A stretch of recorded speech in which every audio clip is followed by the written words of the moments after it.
right away. It's unfortunate, but no worries. I have some medicine that my doctors give me, and this helps me kind of mitigate the pain, but it takes me out of the out of like being awake. It's one of those ones where it's a relaxer, sleepy. So it's a good thing because I feel better today. Not 100%, but a little bit more than what I was yesterday and the day before. Pretty much the entire weekend. Now, I was trying to do a couple streams over the weekend. Unfortunately, I wasn't able to. So did some games. Been trying to game the on the Xbox doing Rocket League, right? And I'm trying to get a certain level of ranking before the season ends, but I keep running into a lull. Hilarious, by the way. If you guys want to check it out on YouTube or Twitch, you can check it out and see where my fails are happening and laugh a little, because it's kind of funny how all like failing hilarious succession. So I do not understand what's going on. There's a lot of people I'm with randomly. I don't have set teams, and you have set teams. Things don't work out the way I figured that they would, right? But no worries. We can get through it. All we have to do is just keep persevering, keep pushing, and eventually I'll get enough wins to I can hit at least Diamond 3 before season's up. That's the goal, right? I want to hit champ, but right now it's looking like the losses are too great, and I need to get ahead of just a little bit more to where I can have that Diamond 3 locked in before the season ends. Because having it before the season ends helps me out, because then I'll stay in that third Diamond rank, stay there. Not gonna get dropped any lower. Going lower than Diamond is gonna be bad, because starting over from that is really difficult.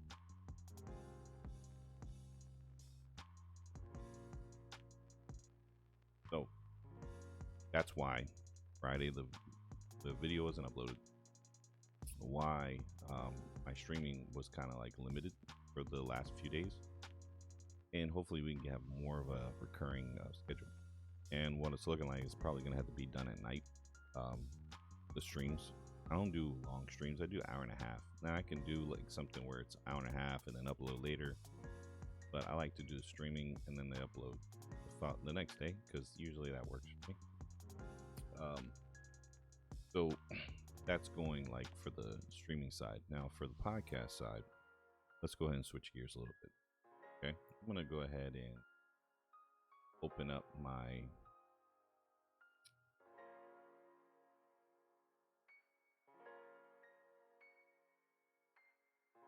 screen here. I could talk about the thing I wanted to. So go ahead and make this visible.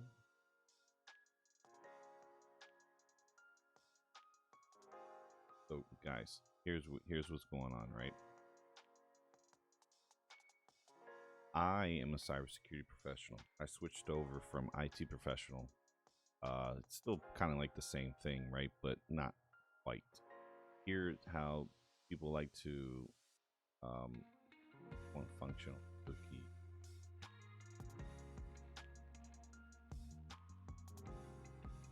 How people like to look at IT is like, hey, IT is same as cybersecurity. Cybersecurity is not really considered outside of the IT spectrum, but here's how I look at IT. Information technology is inside of the cyberspace. What cybersecurity does is outside of this. So you have your cyberspace, big old side of there. You have your Internet of Things, you got your devices, you got your computers, you got your applications that are like appliances that work on either the web browser, what have you, anywhere inside of there that we consider technology, right? That is your information that is either housed, transported, or encrypted. Anything inside of there that's is being interpreted, read, collected, stored, what have you. Cybersecurity is the hearing of all of that. So there's a cube at they usually reference in the cybersecurity model. And then there's also a model called a triad, right? So they have the CIA triad is what the cybersecurity's main platform is all about: confidentiality, integrity, and availability. Excuse me. That is the cybersecurity way. Kind of pounded into my head while in college, right? But everybody has that time or availability to jump into it like a 4-year college, right? But you want to get started. Let's say you're in high school, or you're someone working in a field, but you always had an interest in cybersecurity, don't know how to get started. There are various fields. There are various different ways and tracks to do this. I'm going to give you the ones that got me in the doorway to there. So here we go. They have a career path here for cybersecurity specialists. So there's more than one cybersecurity field here. They're just talking about specialists as just like one term for cybersecurity, but there's so many different ones. There's security operations center analyst. There's information security analyst. There's cyber threat model analyst. There's a threat intelligence analyst. There's software development inside cybersecurity world models that they create APIs that work. Now, so what they say here is, what is a cybersecurity specialist, right? It is a cybersecurity professional that detect cyber threats and implement changes to protect an organization. That's pretty much cybersecurity as a whole. A security operations center team, which is usually comprises of either 2 to 4 members within the same organization. They have several tiers of cybersecurity professionals that are responsible for monitoring, detecting, containing, and remediating IT threats. So what they mean by here is monitoring is for taking all the information, looking at it, and then in kind of digesting what's in there. This is usually done through machine learning LLMs. Usually those are automation that they have in there to go and look at all the logs and file data and any type of information that's going through an organization.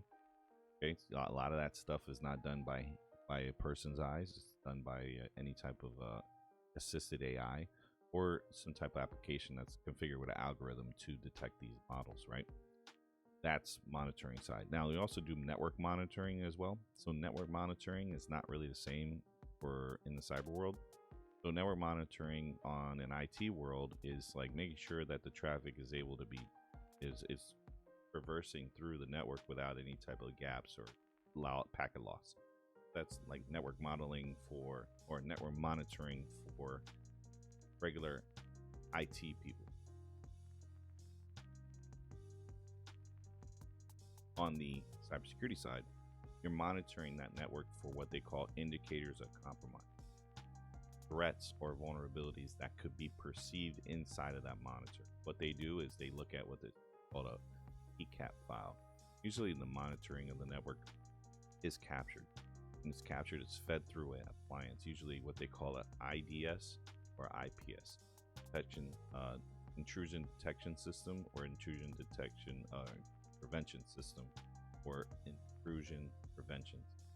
Usually they call these IDS models. There's a host, and then there's network. So on the network side, usually they're called NIDS. Those are the ones that are used for the monitoring. These can detect network anomalies, forward it to the appropriate person who's in charge, and they'll notify the Security Operations Center of what's going on. Please look into this. This is kind of anomalous. We want to have some information that we detect it as being something that is a problem. So then you have your directing. So directing is more of like, okay, we're going to point to these persons to take care of this. So it'll be this person here. So as the word is directing, we are telling those individuals who are under our charge to handle these operations this way.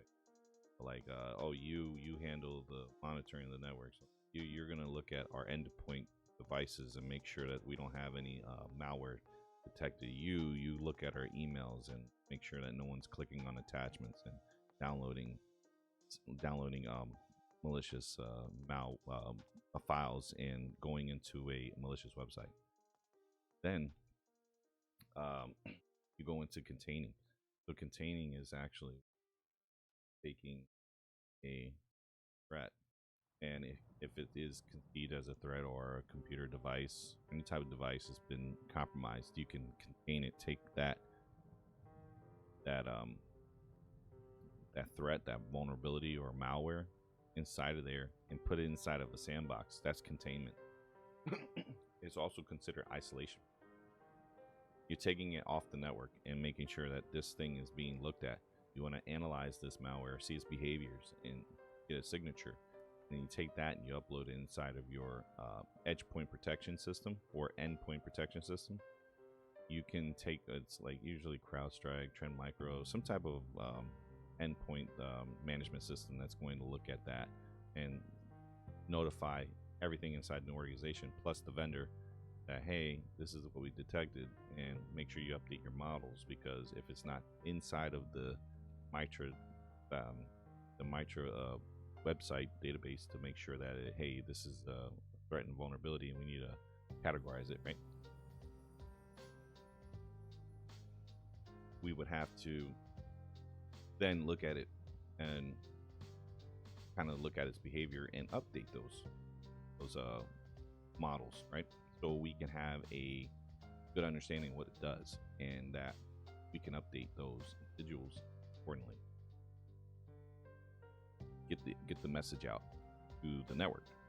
This is a great little asset that SOC teams usually do, because analysis is one of the things you need to know. You need to know how a program behaves if you detect it being malicious, and you have to be able to look inside of the machine language and learn its habits, and like, how is this program trying to obfuscate or anything, what's going on. That's understanding it inside of that model. Now, remediating is pretty much how it sounds. It really is. The remediation is actually taking in that and going back to a state of where the business is running in an optimal setting prior to this malware. You want to take care of that situation. Remediation could be eradicating the malware, quarantining it for a later date to understand what's going on, and update the vendors on what you found, if in case it's a 0-day threat, and any type of backups that you have to use or anything. That's the remediation stuff.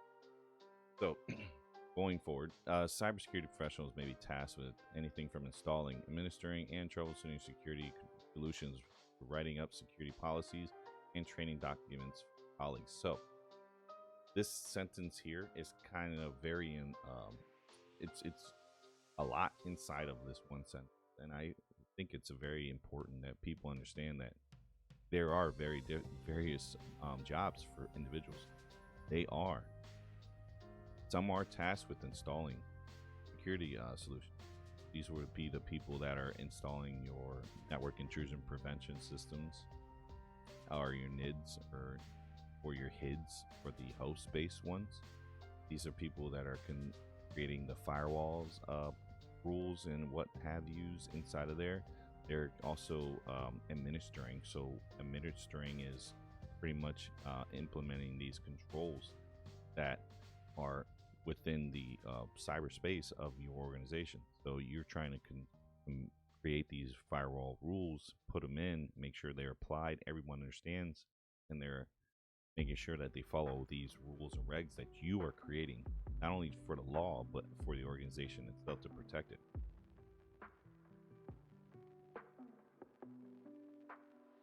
Troubleshooting also is a big step, because you have to be able to know what's going on in your network. And if you don't, you have to, or not just network, the organization in the cyber world, you have to be able to see if there's a problem and know how to troubleshoot. So problem solving skills, troubleshooting skills, you need to be able to have these, understanding how networks are supposed to behave and when they're not behaving properly, and also software and the computer's system itself.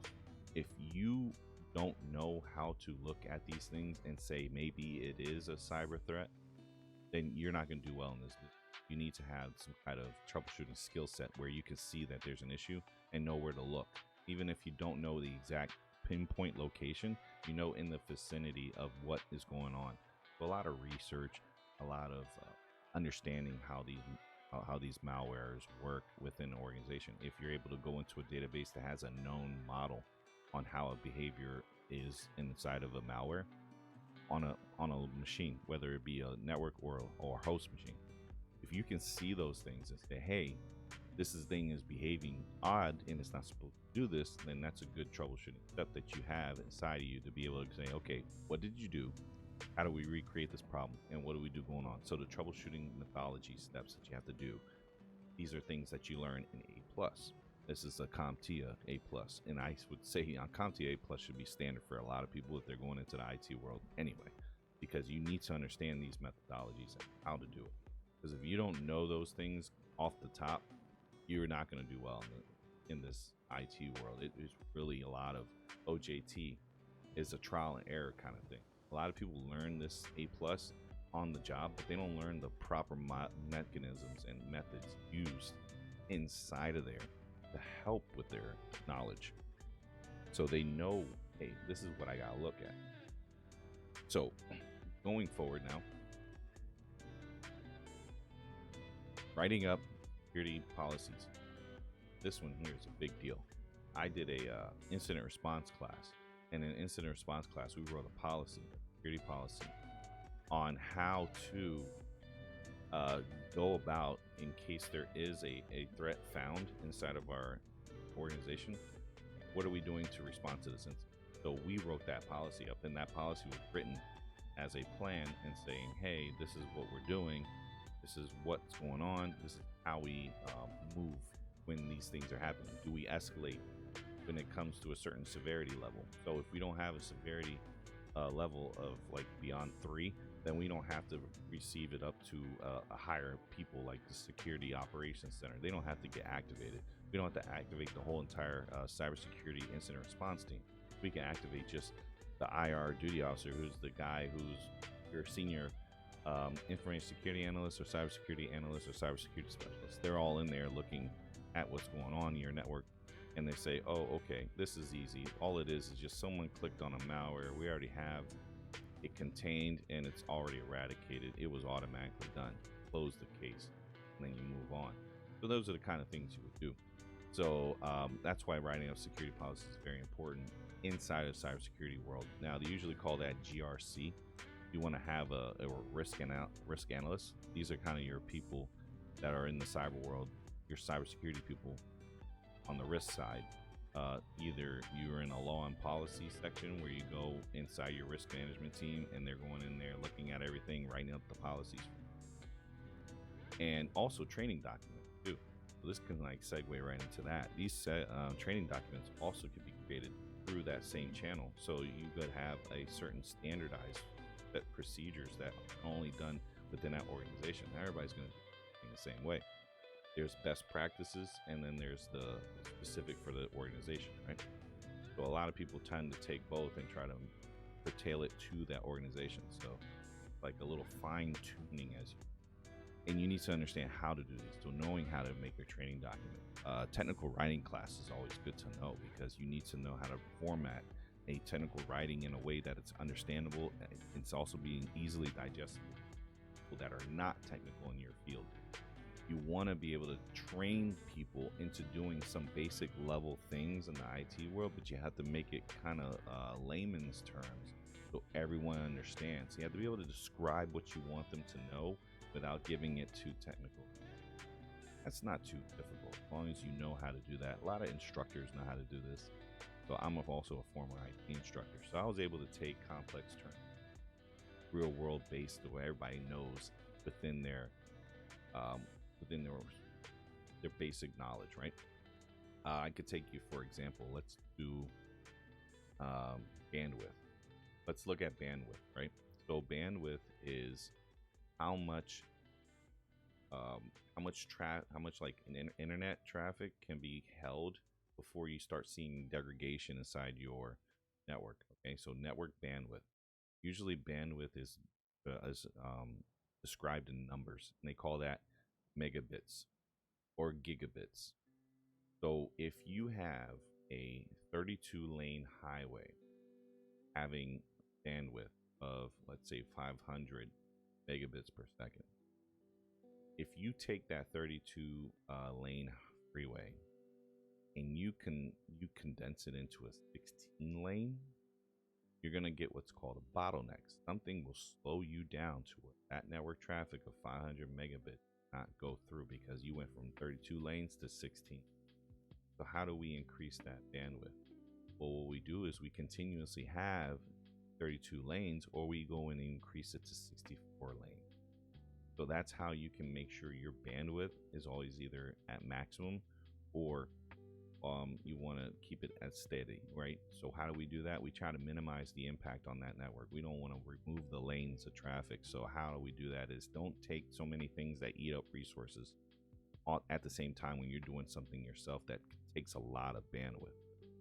You want to keep things as minimal as possible. That's how you kind of can explain bandwidth without taking it too technical, okay? Because there's a whole lot of stuff that goes into bandwidth, but this is the most basic set of how it's understood. Let's say on your own home, if everybody's streaming like Netflix at 8K resolution, it takes a lot of bandwidth. A lot of people are going to start seeing stutters on their network, slowdowns, as if you don't have a fiber optic kind of setup where everybody gets the constant bandwidth no matter what. Say you're using cable or you're using a Wi-Fi only network, say T-Mobile. These are going to slow you down because it takes time to send that traffic out and then come back and download it and bring it back to your channels, your devices. Again, 8K is a lot to take in, but let's say everybody did 1080p. You're reducing the number of lanes being used and increasing that bandwidth overall usage to where no one's impacted. Everybody gets to have the same amount of download speeds because they're not taking too much of it. That's how I can explain it in the most simplest terms. And hopefully everybody gets that understanding going forward, because that's how you need to understand when you're going to do training documents. You need to be able to do the same thing. All right, so it also goes into, while other job roles are responsible for a specific part of overall system, as I had mentioned earlier, cybersecurity professionals must be able to take a step back and see the big picture from threats, as I had said. You gotta take yourself out of the IT world and then look at the entire dome of cybersecurity itself inside of the cyberspace. IT is inside of that cyberspace, and us cybersecurity professionals have to protect even those people inside the IT world. So beginners, usually they say system admins are ones, network engineers, system engineers. This is the track level to become cybersecurity specialists. So initial is security, network plus and security plus. Usually those are the first two that they recommend. There are no partner certifications, just these two get you in. Okay, so once you do these two, you're now ready to go into the next level, which is the Project Plus, CompTIA CISA Plus. This is a cybersecurity associate, I believe, plus. So let's go here to intermediate. That's the green. So you have 6 certifications to take. So this here, cybersecurity analyst. This is the step that you take right here. And then you have a Project Plus and then Pen Test Plus. Then there's partner certifications that they recommend getting, which is the ISA CA cert, a GIAC cert, or a Cisco certification. Then you go to the advanced side, and the certification is the CompTIA CASP. This is the CompTIA Advanced Security Practitioner Plus. This will validate your skills. So there are partner certs that go with it, the ICS2, This is also CISSP as well. The CISSP is the top dog. That's the certification that you have to get. ICS2 CISSP model certification is probably the one that kind of gets you into the door, becoming a CISO, a Chief Information Security Officer. So this is like years later, years down the road. I mean, like you're looking at least 10 years, give or take. But here you can start this easily today. How you can do that is you can do a couple things. You can go on CompTIA's website and look at the training side on getting the Security Plus training. You could do the CompTIA Network Plus training. I believe there's a partner model where you can get both cybersecurity and Network Plus. So they have different sets here where you can just get the exam voucher. And then they have another one where it's like a basic bundle where you can get a retake voucher as well for $475. And then there's the exam prep bundle that actually gives you a certification tester as well. And then there's one where it's the e-learning where you get actually labs. Well, it's $1,059. That's usually better than most college credits. So this could get you everything you need, and this lasts about 18 months that you get that. So you have 18 months to get the certification. Now, Network Plus is the most basic model as far as learning how to learn how to do basic network functions inside of an organization. So going into cybersecurity, the Security Plus one. So Security Plus, same track. It has the same amount of numbers, almost roughly the same. Get the labs and whatnot, and then you learn how to do that in a very controlled setting. How to be a cybersecurity professional. Then you go from there to the CISA cert. So the training for the CISA, same. They're all pretty much the same.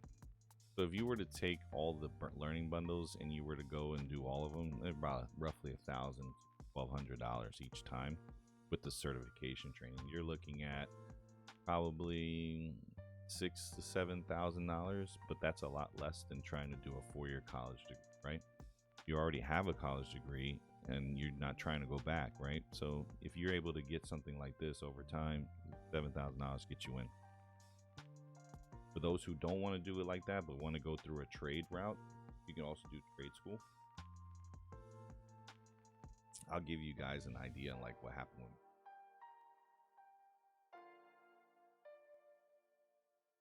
this coffee's good. Let me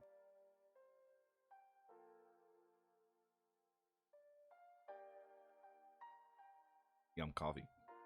I went to a place called Peace. It was in Jersey City.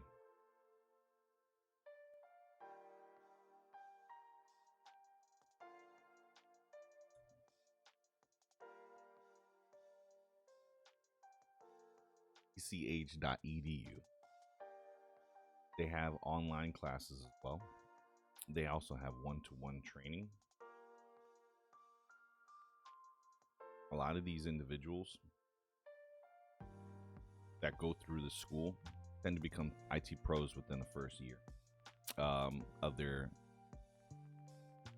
graduation, right? And they get jobs usually pretty quickly. Or you can take it and go into a college field and take traditional classes. I believe they work with Thomas Edison State College, and a lot of those people take those credits and then they jump into Western Governors, which gives them a cybersecurity degree as well. So Thomas Edison State University has given them a partnership to where they've been with them for the last like 20 something years. Since I've been around those guys since 2012. That's the partner. You get immediately 60 credits. You take like 2-3 classes and boom, you got a associate's degree in the IT field. It's pretty dang cool. So you can get let's see, they have an internetwork engineering program, which is the boot camp that I took. And this program is very good when you want to go and learn IT. Like, you learn literally become an IT professional. So they give you all the certifications that you need. They give you preparation for A plus, Network plus, Security plus, Linux plus, and CISA plus. That's new because they didn't have that when I was going. You also get Microsoft certifications. You get CCNA training, and you get AWS server training. So the AWS is for the web services. That was new. That's new. Like, when I went in, they didn't have this. So this is awesome. Okay, I did my Microsoft cert route. So they go and they give you a roadmap on what they do.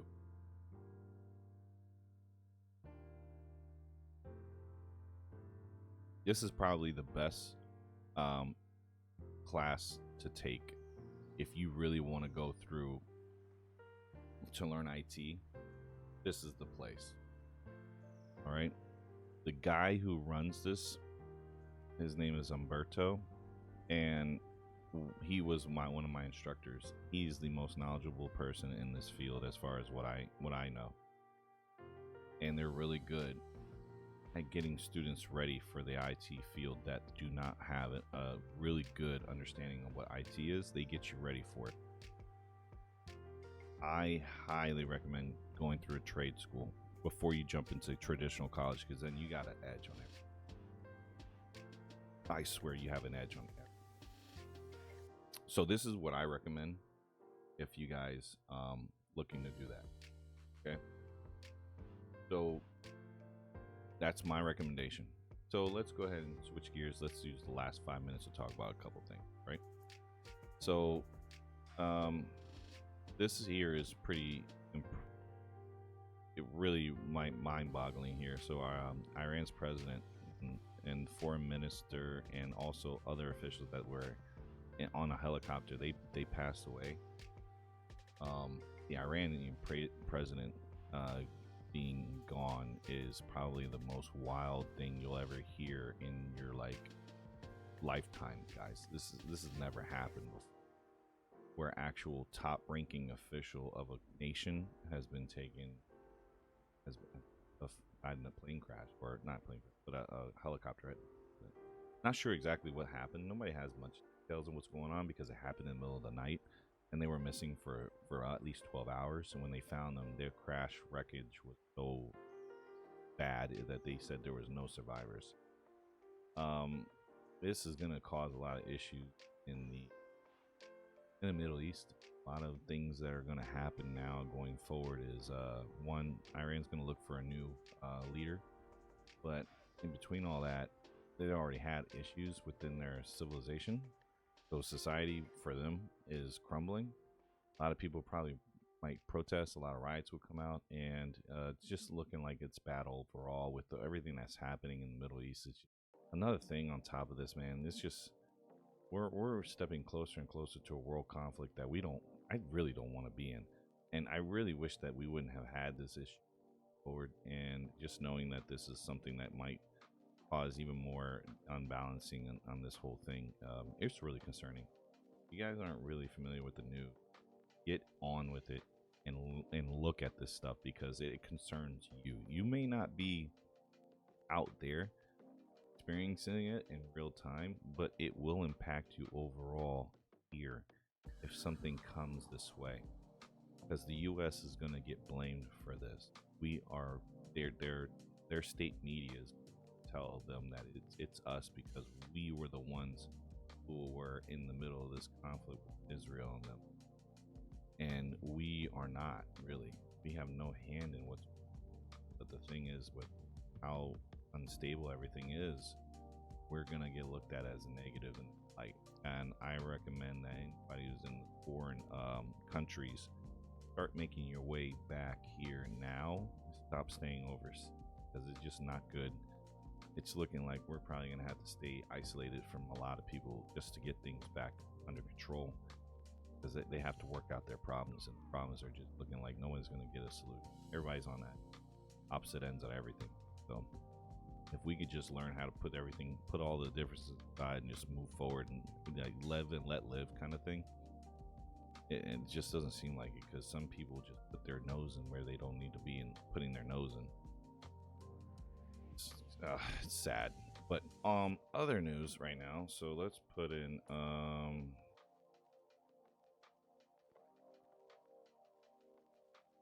so today, Deadpool and Wolverine's tickets go on sale, guys. And if you have any interest in watching something highly critically acclaimed, it's going to be this movie. Deadpool 3 is a story upcoming, which is called Deadpool and Wolverine. It's a story about Wade / Deadpool. He gets recruited by the TVA from Loki, and they're telling him that things are happening. So it looks like he goes on a search. They don't really say much of the plot. It looks like he goes on a search to find help on how to fix this problem that's going on. So he's looking for Wolverine, and when most of this movie is trying to get him to be recruited, and then from there he's fighting, looks like the TVA. Something's going on, and there's a lot of problems going on in the time stream, and I think his universe is decrepit and it's like starting to deteriorate, because they call these things of what's that word that they called it? Incursion. There's an incursion going on where the universes collide and one the other. So it looks like that's what's going to happen. So tickets are going on sale. I believe they started today at 10. Best time to buy them is like now. I'm not sure exactly when I'm going to get it, but I definitely want to get it. Probably the next couple of weeks I'll grab it. Definitely going to do that. Highly recommend you guys look at that. That's a great little film. It's probably going to be the biggest one in the summer. Comes out July 20th. So with all that, I will go ahead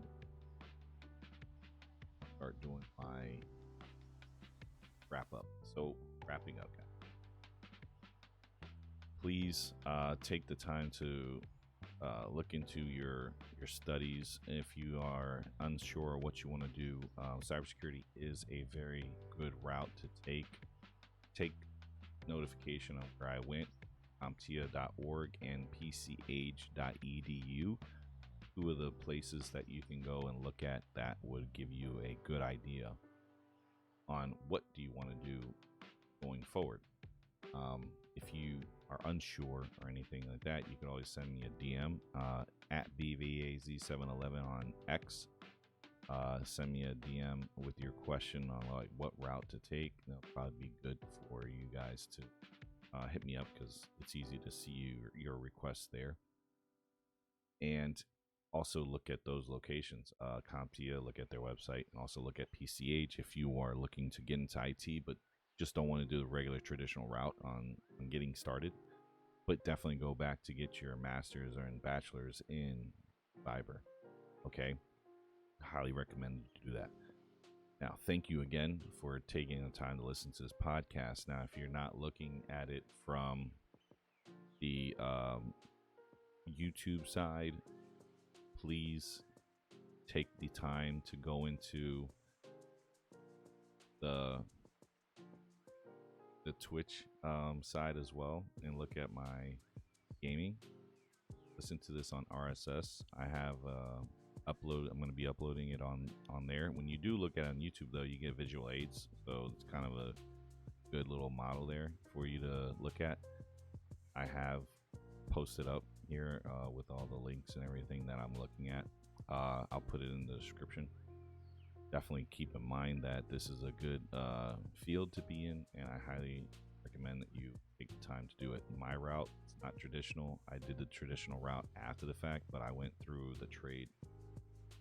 And I need you to understand trade is schools give you the skills that you need to go into the workforce, so they don't have to train so much. You already go in there with that knowledge. So I appreciate y'all taking the time out of your day to listen to this. I'm BVAS711. I will catch you guys in the next podcast. You have a good one. Take care.